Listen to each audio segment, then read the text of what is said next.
so much for tuning in once again to another edition of Smart Wars, the podcast on motivating your life to be better, given to you from the perspective of a New England Jedi. My name is Lucas, I am your host, and I'm going to be talking about something a little bit different tonight. Yes, I am going to gear it towards Star Wars like I usually do, but what really motivated me this time was a clip from a movie. Now, this movie has been made twice, at least only twice from my knowledge, but it was originally a book written quite a while back, The Count of Monte Cristo. Now, this story is filled with triumph and overcoming adversity, overcoming difficulty, and experiencing this wide range of emotions of neglect and abandonment, and then betrayal and a broken heart. And the main character of this story, the Count, was able to overcome that with massive amounts of success. Now, we saw that as well in Star Wars with the whole story of Luke Skywalker. Now, we're just kind of isolating that to the original trilogy, where, Luke meets Obi-Wan, and then he's like, I would love to learn the ways of the Jedi, but, I've got to deal with this harvest man, and I got to go home to my uncle and aunt, and that's where my focus has to be. And Obi-Wan was like, oh, you must do what you think is right, of course. So he met up with tragedy when he realizes that the Empire's there, they're looking for the droids, and he says, well, good grief, if they found the droids here, then they would have led him home. So, he gets into his speeder, and he's like, he's gliding, and he's riding, like that song goes, I used to ride across the desert, I used to glide on my speeder, pray that I don't find what I don't want to find, waiting for me around the corner, oh no. If you haven't heard that song, you are missing out. Go look up Star Wars bad lip reading, and you're going to massively improve your life for at least 3.5, 4, or 5 minutes. So, yes, he saw this tragedy, and he basically realized, I don't have a reason to be here anymore. So I've got to make a change.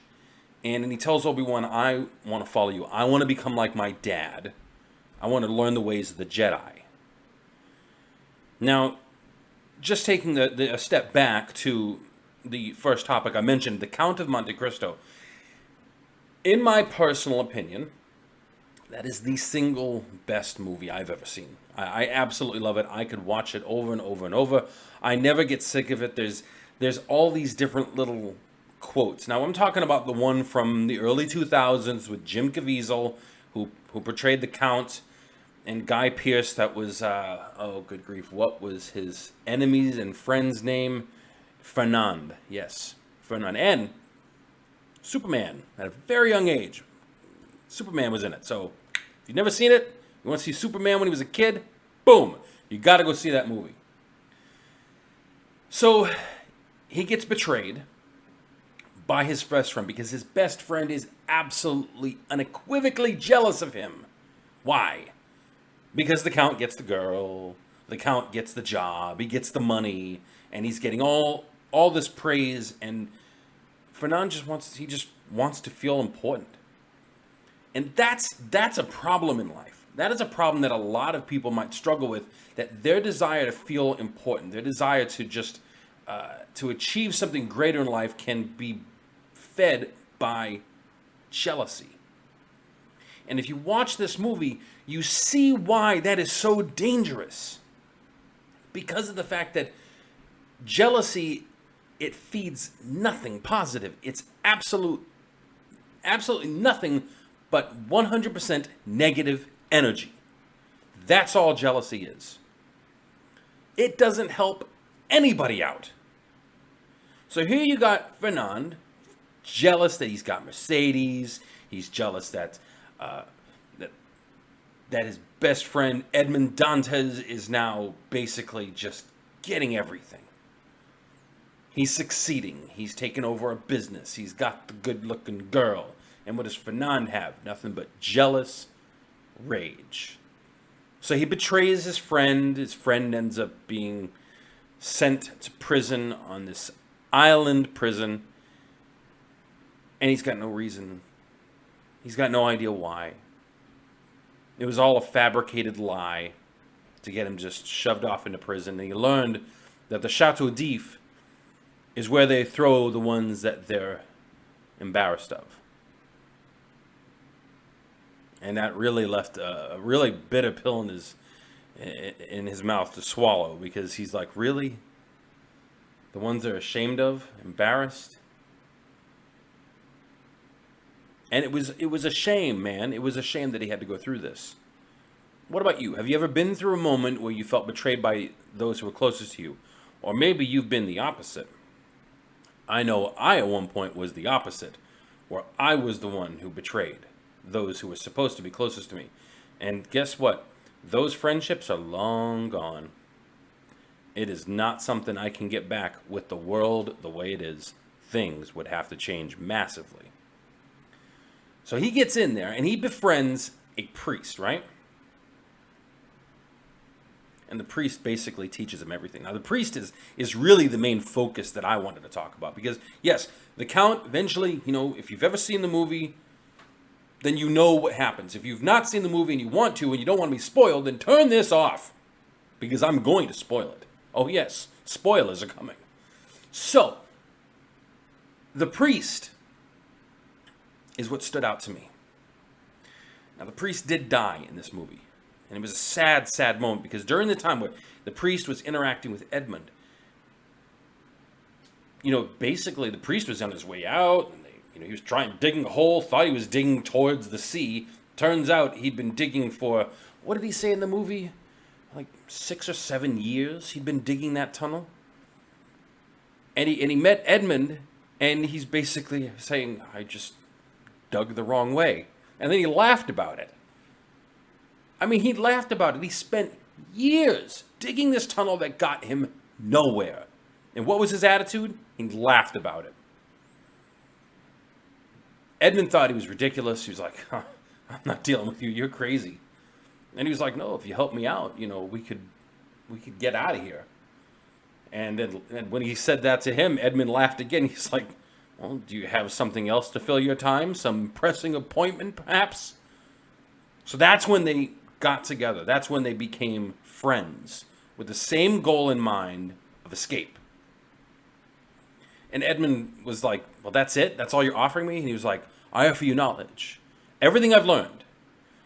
History, arithmetic. And he's like, the first thing out of Edmund's mouth was how to read and write. He couldn't even read and write. And this was the man who got, basically a job. And he'd already had a job, but he got promoted to a captain position. Didn't even know how to read and write. And the priest was like, of course. So while they're together, he's spending all this time teaching him everything he could. He taught him how to read and write. He taught him arithmetic. He taught him Italian. Oh, yes, he taught him la lingua dell'amore. So he taught him so much. He even taught him how to defend himself. He taught him how to fight. He taught him how to be intelligent when it came to money. And unfortunately, towards the middle part of the movie, yes, the priest did lose his life. Now, what stood out to me about this priest character is when the jailers, they're making their rounds, feeding all the prisoners, and they tap on the door, and he didn't make his way to the door to get his meal. So they looked in, they saw him laying on the floor, they came in, they discovered he was dead. And as they're carrying the body out, one of the jailers had said, it's the first time in 17 years he didn't say thank you. Think about that for a moment. This priest, who, if you watch the movie, you'll learn exactly why he was in that prison. It was very, very evident he was not in there with a negative attitude. He was not in there with the whole idea of, woe is me, just kill me, there's no point in living anymore. No, he found the very best that he possibly could. And then when situations changed, he found even more opportunity to look at things optimistically. So the little bit that he had, in the movie you see he had sunlight. Most of the prisoners didn't even have that. which meant he had fresh air coming into his cell, that he got food every single day, he always said thank you. That attitude, the attitude of gratitude, can truly propel a person to the best they can be. It can propel a person to greatness. Why? Because when you're grateful, it motivates you to continue doing more. It motivates other people. Because there's so many people that are alive right now in this world, especially during this pandemic that we're all struggling with, that feel negative, that feel pressure on them that they don't know how to handle. And if you got all this negative energy coming at you from just world circumstances, and you're getting that same amount of negative energy from outside sources, like from other people, it's going to hold you down and it's going to prevent you from living a life that you deserve. So in this situation, the priest looked at everything from a positive standpoint. Yes, he had spent years digging in the wrong direction and then recognized it, laughed it off, and was like, let's get to work, man. We can go in the opposite way, and next thing you know, we'll be out. What happened? He didn't make it, but Edmund did. Oh, and the rest of the movie? Woo-hoo-hoo. Oh, man. What a great movie. Matter of fact, I might watch that tonight. And it's maybe not as a climactic story with Luke Skywalker.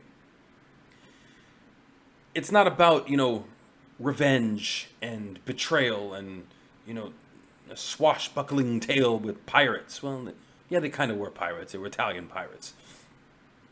But there was so much within the Count of Monte Cristo that just kept you glued. It's the same with Star Wars, but on a different level. You see, Luke recognized, Luke recognized that everything he had from his humble beginnings was pretty much gone. He always had dreams of being out in the stars, of having something bigger, just like his dad. He had dreams of it.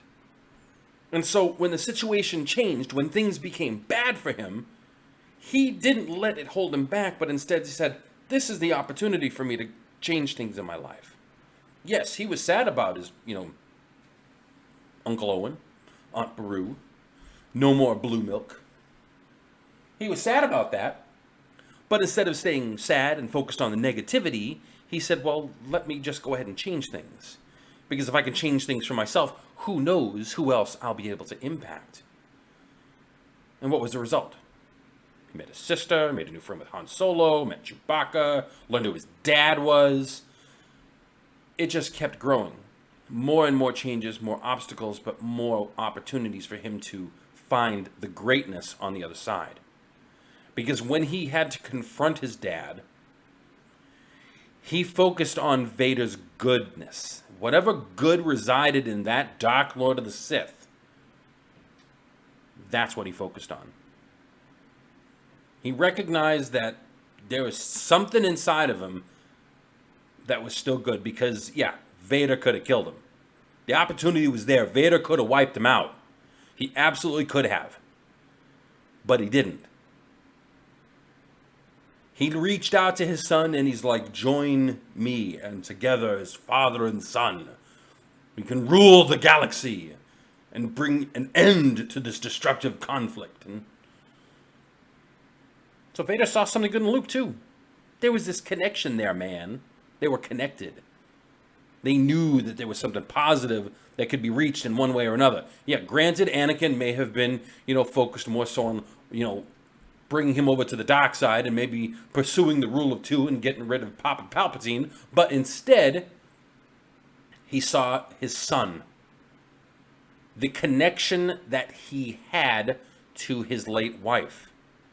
You can only imagine what kind of emotions was going through Vader at that point, with the fact that the woman that he had fallen in love with and that he probably believed for a while he was responsible for her death, all because of Palpatine telling him so. He probably had all these mixed emotions, and now, that he got rid of him, he purged all of his all of his emotions related to that and focused on the dark side, and then now all of a sudden he learns it's his son? What a change. What an impact. He had the opportunity to wipe out the Last Jedi. But no, he didn't. And Luke recognized this. Oh yes, Luke absolutely recognized that his dad wasn't going to wipe him out. And when he confronted him again, he told him, he said, "You couldn't bring yourself to destroy me before, and I don't believe you'll kill me now." And yeah, Vader may have been all about words, saying, you underestimate the power of the dark side. But he still didn't do it. He still didn't pull that card out of the deck and do something that he probably would have regretted. Instead, he looked and found the good inside of himself, and that is what he fed. And when the opportunity arose for him to wipe out all the negative energy in his life, he did it. So from both of those stories, there's a lot that can be learned in your life and in my life. Yes, we're going to find ourselves at moments where we're surrounded by negative energy, negative people, surrounded by those who only want the worst out of us, or maybe they're just in our life for whatever they can get. And that is not how life is. That is not how life is. Life is not, well, okay, let me put a little Dwight Schrute in that for a moment. Redact that statement. Redact it. So I'm going to redact that for a quick second and basically state that that's not how life should be. Life is not supposed to be about focusing on negative energy. Life is supposed to be about building relationships, building happy moments, and taking those happy moments and sharing them with those that we love. Life is supposed to be about love and loving kindness and finding joy in even the worst possible moments. We all have moments that we absolutely regret, or moments in life that have absolutely defined us and created a better person. But for a lot of people out there, and I can include myself in this group because I've been there, sometimes when moments seem the darkest, we don't know how to get out of it. And that's all we see. But if we can shift that focus, that mindset, we take it and put a little tweak to it and put it in a new direction and start focusing on whatever positive that we can find. It could be the smallest little thing. Again, going back to the illustration of the priest in the Count of Monte Cristo, he found the smallest little things to be happy about. Matter of fact, at one point, while they're digging through a tunnel, they found it was either a mouse or a rat, and they killed it, and then they roasted it. Do you know what they were getting for food every single day at the same time every single day? Who knows what was in that little scoop that they put in the bowl? They lived in filth. And they rejoiced over some fresh meat that they could roast. They were able to create a fire, and they roasted it, and that was some food. It may look terrible to us, like you actually ate that, but that was top of the line. That was them going into a nice restaurant, basically sitting down, getting fed a fine meal. It was their perspective. The same with Luke. He could have focused on who Vader was, what he believed initially, that Vader was the one who killed his dad. But when he learned the truth, it shifted his perspective and said, it told him, I'm not going to go through with this. I know I have to confront him, but I'm not going to kill him. I'm not going to take it that far. I'm not going to take it to that step where I'm going to do something that's going to negatively impact other people and is possibly going to completely ruin my life for as long as I know. And guess what? A lot of us have done those things. A lot of us have gone out and done something we absolutely regret. We didn't think about it. All we did was act on pure emotion. And guess who it benefited? Absolutely nobody. The point of this, all of you out there listening in, is you have to find the positive in life. Right now, a lot of us are going through a lot of struggles. We're going through a lot we've never prepared for. And it could be very, very easy to just look at how negative things are. There's a book that I want to recommend to all of you called The Slight Edge. And I'm only going to tell you a tiny little bit about it. It is a motivational book. And the guy makes a really solid point about what it comes to our actions and our thinking. And the point is that things are easy to do, but easy not to do. And he uses diet and exercise for a moment. He basically talks about in the book how We all know what we need to be doing. We need to be drinking water. We need to be eating fruits and vegetables. But do we do it? Most of us don't. Why? Because it's just as easy to eat that pizza. Will that slice of pizza kill you on that one day you've eaten it? No. But over and over and over again, it'll build up all the negative stuff inside your body, and then yes, it will. But it's imperceptible. We don't see it. But it's the reverse. Well, not really the reverse. It's the same thing with positive stuff. We may not see the results of a positive choice, a positive action, making the choice to have some fruit or vegetables or a salad instead of the pizza, and exercising that day instead of just sitting on the sofa watching TV all day, eating junk food. We may not see the results immediately, but as time goes on and consistency becomes a part of our life, we will see it. It's the same with our perspective, our point of view, what we choose to look at, what we choose to focus on. If we focus on the negative, we only focus on the fact that, oh, I'm stuck in this cell, I'm never getting out, or I'm stuck in this house because of this stupid pandemic, not getting anywhere, then that's all our mindset's ever going to see, and we're never, ever going to break out of that. But if we just little by little try to focus on the positive, you're still alive, you're still here, you still have people that love you, you still have people that you love, you still have family, you still have air in your lungs, you have life, man. Focusing on those little things, step by step, day by day, is going to bring you more happiness, more joy, and it's going to attract more and more positive people into your life. And whatever goals you have, yes, it's going to attract you and motivate you to reach those goals. Because the reality is, when it comes to our life and what we choose to do, that choice is either going to define us or destroy us. So I encourage all of you, make the right choice. Choose to live a life of joy, a life of happiness, and a life of abundance. So that when you come across someone that needs that boost, your positive energy, your power within the force, will motivate them to live maybe just another day. And wouldn't that be wonderful? I want to thank every single one of you for taking the time to listen to this podcast. I hope you gained something from it. Now, if you watched this on YouTube, do me a small favor and look at that like button and then use the force on that like button and tell the like button that they found the droids they were looking for. Subscribe to the channel and leave some feedback. Tell me what you liked, tell me what you hated, and tell me if you think my accent is awesome, because it is. It's wicked awesome. It is who I am, baby. I'll see you next time. Have yourself a wonderful, wonderful evening, and may the force be with you.